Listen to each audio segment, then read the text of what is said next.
আপনারা এখন যেই দৃশ্যটা এখন দেখছেন এটা হচ্ছে আবিলায় লাস কোরিয়াস নামে একটা জায়গা আছে। সেটা এখানে পাহাড়ি নির্জনতা, জনমানব শূন্য, কোনো ধরনের জনবসতি নাই এখানটায়। যারাই এখানে আসে দর্শনার্থীরা ঘুরতে আসে, কারণ হচ্ছে পাহাড় এবং হচ্ছে লেক, তার পাশাপাশি হচ্ছে পাহাড়ি যে সৌন্দর্য। এখানে যে পাথরগুলো বিশাল বড় বড় পাথর, মনে হয় যেন এই পাথরগুলো কোনো মানুষের বা একজন শিল্পীর রং তুলিতে আঁকা, কিন্তু বাস্তবিক অর্থে এগুলো প্রাকৃতিকভাবেই হচ্ছে পাথরগুলো। আপনারা ওই পাশটাতে যদি একটু দেখেন যে পাথরগুলো যেভাবে সাজানো, মনে হচ্ছে কেউ একজন ধাপে ধাপে স্তরে স্তরে এগুলো সাজিয়ে রেখেছে। ব্যাপারটা এরকম নয়, একদমই প্রাকৃতিকভাবে এটা সাজানো। এবং এটা এখান থেকে আমরা প্রায় আধা ঘন্টার মতো বাস চড়ে আমরা এই জায়গায় এসেছি। এবং এই লেকের একদম শেষ সীমানাই হচ্ছে এটা। এই জায়গা থেকে লেকের শেষ, এবং প্রায় এখান থেকে 4 থেকে 5 কিলোমিটার পর্যন্ত দূরে এটার ব্যাপ্তি। তো যতটুকু জানতে পেরেছি যে মাদ্রিদে যেই সুপেয় পানি, আমরা জানি ইউরোপের সবচেয়ে সুস্বাদু যেই সুপেয় পানি সেটা হচ্ছে মাদ্রিদের পানি, যেটা স্পেনের অন্য কোথাও নাই। এখানে একদম সবাই লাইনের পানি খায়। লাইনের পানি বলতে আমরা যেটা বুঝি সেটা হচ্ছে তারা এই পাহাড়গুলো থেকে এই পানিগুলোকে একটা সিস্টেমেটিক ওয়েতে সংরক্ষণ করে। পাহাড় থেকে পানিগুলো এই লেকে পড়ে এবং লেকে পানিগুলোকে তারা একসাথে জমাবদ্ধ রাখে। তারপর এই পানিগুলোকে তারা শোধন করে পুরো মাদ্রিদবাসীর জন্য। মাদ্রিদের প্রত্যেকটা বাসায় এই পানিগুলোই কিন্তু চলে যায়। তো যেই কথাটা আপনাদেরকে বলতে চাই, দেখেন পানিটা কিন্তু দেখতেও খুব সুন্দর লাগছে।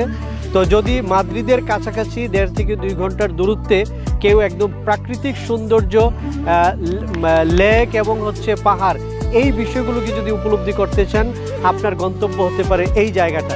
সবাই ভালো থাকুন, আল্লাহ হাফেজ। নারায়ণগঞ্জ জেলাবাসীর উদ্যোগে প্রকৃতি ঘেরা আবিলার প্রান্তে এমবালসে দুর্গিজতে বার্ষিক বনভোজন অনুষ্ঠানে সবাইকে আমন্ত্রণ জানাচ্ছি। আজকের এই প্রকৃতির ঘেরা লেকে আমরা অনেক সুন্দর করে কাটিয়েছি।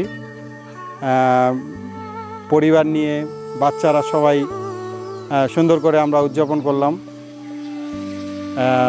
ধন্যবাদ। আমরা নারায়ণগঞ্জবাসী আজকে সবাই মিলে এই বনভোজনের আয়োজন করছি। তো আয়োজন খুব সুন্দর হয়েছে এবং সব গুছানো হয়েছে এবং চমৎকার একটা সুন্দর একটা পরিবেশে আমরা উদযাপন করলাম। এখানে সুন্দর একটা লেক আছে, লেকে সবাই একসাথে গোসল করলাম। সবাই সুন্দরভাবে আয়োজন করতে পেরে আমরা সবাই অত্যন্ত আনন্দিত। ধন্যবাদ সবাইকে। আজকে এই সুন্দর পিকনিকে আমরা এসে মনোরম দৃশ্য দেখে খুবই আনন্দিত। এই পরন্ত বেলায় এই নেচার দেখে অনেক ভালো লাগতেছে, এটা বলে বোঝানোর কোনো ব্যাখ্যা নেই। তো আশা করি নেক্সট টাইম এটা আরও সুন্দর হবে, আরও সুন্দর জায়গায় ব্যাপারটা হবে ইনশাল্লাহ। তো যারা কমিটি ছিলেন তাদেরকে ধন্যবাদ জানাই এবং প্রত্যেকটা যারা আমাদের সাথে আসছে তাদেরকে সাধুবাদ জানাই। ধন্যবাদ। উত্তপ্ত হওয়ার কথা ছিল, সেটা কিন্তু নাই। গাছতলায় আসলে ঠান্ডা, কি বলেন মহিউদ্দিন ভাই? অনেক ঠান্ডা। বকুল ভাই?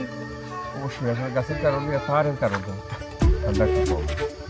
ওই যে ওই পাহাড়টা অনেক বড় পাহাড়, তো আমার মনে হয় যে পুরো রোদের যে তাপটা, ওই তাপটাকে ওই পাহাড় ওখানে একটা বাধা দিচ্ছে, যার কারণে এই জায়গাটা কিন্তু শান্ত নেই। সেটাই। থ্যাংক ইউ আপন ভাই। আপন ভাই আমাদের মাদ্রিদে জনপ্রিয় একজন ব্লগার, ইউটিউবার। আপন ভাইকে অসংখ্য ধন্যবাদ এই সুন্দর একটা সময়কে স্থিরচিত্রে আটকে ধরবার জন্য। ওকে ভাই, থ্যাংক ইউ আপনাদের। তো চলেন আমরা খাওয়া দাওয়া করতে যাই, সময় হয়ে গেছে। উঠেন।